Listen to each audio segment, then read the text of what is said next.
o mal da nossa geração. Eu, pelo menos, não conheci nenhuma pessoa com menos de 25 anos que não sofresse de ansiedade. Todo mundo tem um grau, mais ou menos, mas a ponto de atrapalhar a vida, eu conheci muita gente com a palavra Ana Antonov. Eu sou ansiosa desde que eu tinha, sei lá, 5 anos de idade. E quando eu comecei a entrar na adolescência, foi ficando pior ainda. Só que chegou um ponto que eu vomitava toda hora, porque eu ficava muito ansiosa e fazia muito mal pro meu estômago. Eu ia sair em algum lugar, ou uma semana antes eu sabia que eu ia ter que fazer alguma coisa e já começava a passar mal. Eu tinha vontade de fazer as coisas. Mas quando chegava perto, parecia que o mundo ia acabar e que eu ia literalmente morrer. Foi quando eu comecei a ter ataque de pânico. Eu comecei a ter ataques de pânico que eu passava tão mal que eu tinha que ir pro hospital. Porque eu literalmente achava que eu tava morrendo. Todo mundo sabia que tinha alguma coisa errada comigo, porque era bem óbvio, eu era uma pessoa meio estranha.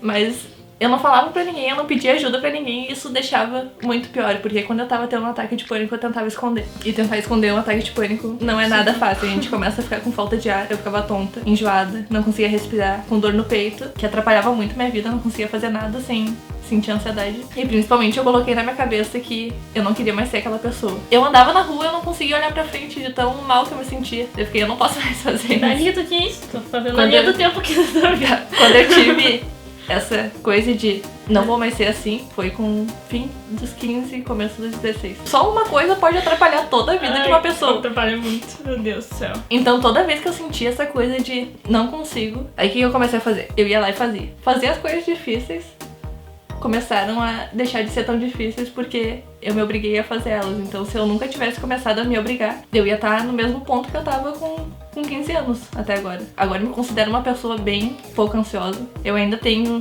um nível alto de ansiedade. Eu ainda não consigo fazer algumas coisas, mas é muito menos do que era antes. O primeiro ataque de pânico foi quando eu pensei que eu não sabia o que era um ataque de pânico, então foi o mais desesperador, porque eu não sabia nada do que estava acontecendo com o meu corpo. E eu fui no médico e ouvi ele falar que eu tava com um ataque de ansiedade, foi o que me fez melhorar. Porque entre morrer e estar tendo um ataque de ansiedade, tá bem melhor estar tendo um ataque de ansiedade. A gente tem certeza que tá ansiosa, mas a gente tem certeza que a gente tá morrendo, a gente tem certeza que a gente tá doente, a gente tem certeza que tá mal.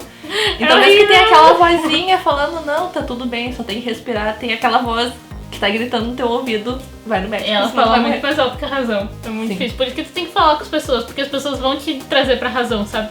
Se tu fica sozinho no teu quarto ali pensando, tu tem certeza que tu vai morrer. Agora se tu chega pra pessoa e diz, olha só, eu vou morrer. Você vai dizer que tu não vai morrer. Quando vocês estiverem tendo um ataque de pânico, não fiquem no escuro. Não fiquem deitada no escuro. Os pensamentos ficam muito mais altos, a gente começa a passar mais mal. Eu vou no banheiro, eu lavo minha cara e eu me olho no espelho pra... Se eu estivesse morrendo, minha cara não estaria bem. Funcionou. Uma vez eu tava tendo um ataque de pânico antes pra fazer isso. Funcionou. Eu achei que eu ia morrer porque eu tinha comido um palmito. Eu não sei pra que nível. É ridículo. Conta essa história. Ela piora a tua vida num nível que depois que passa daquilo...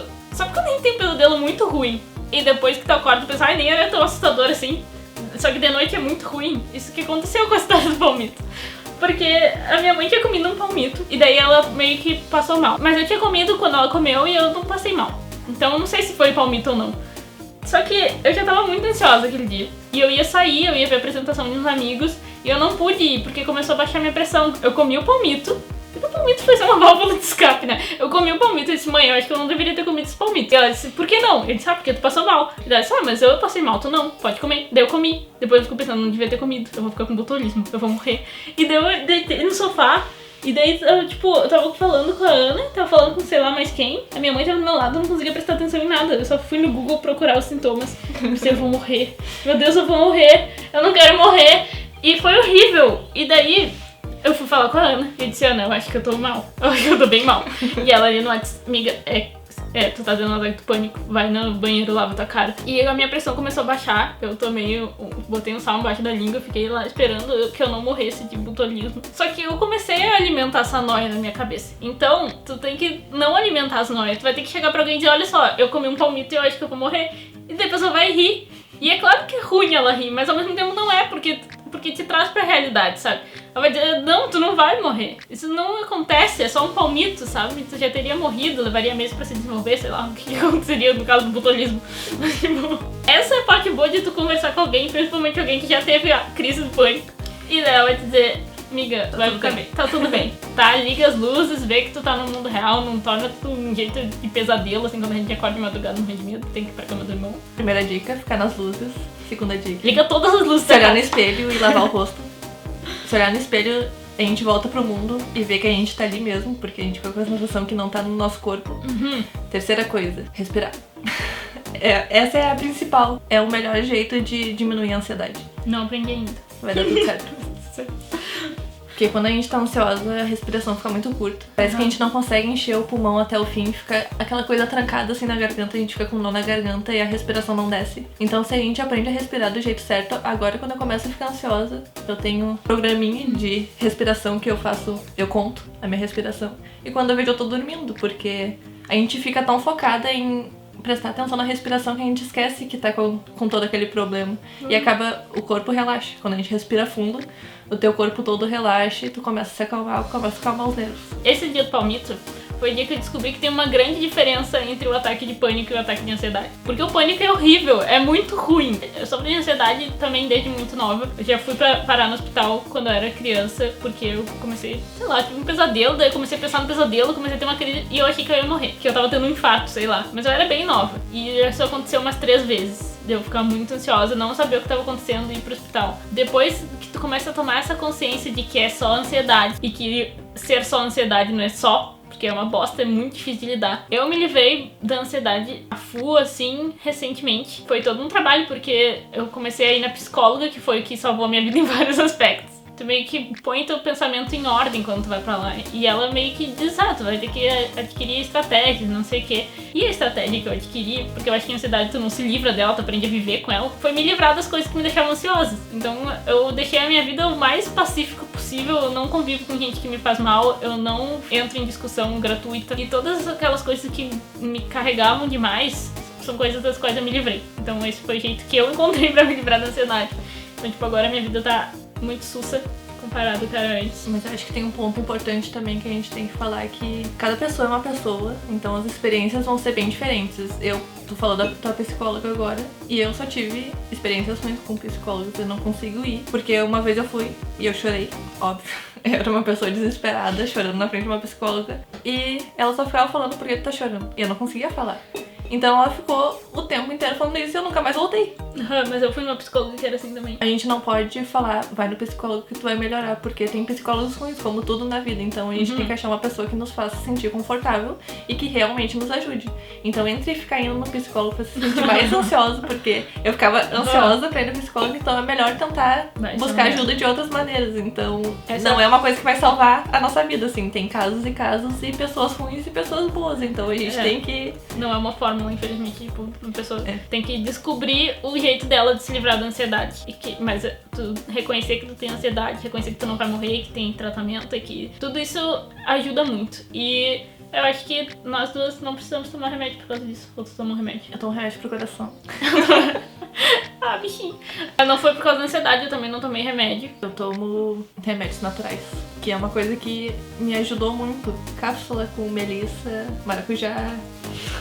Esse tipo era uma coisa que eu achava, não vai funcionar nada, mas eu comecei a tomar e é uma coisa que não vai te fazer mal, não vai te deixar sonolenta, não vai transformar teu estado natural em outra coisa, porque quando a gente toma remédio muito forte a gente fica... Não, eu já tomei um remédio forte, totalmente assim.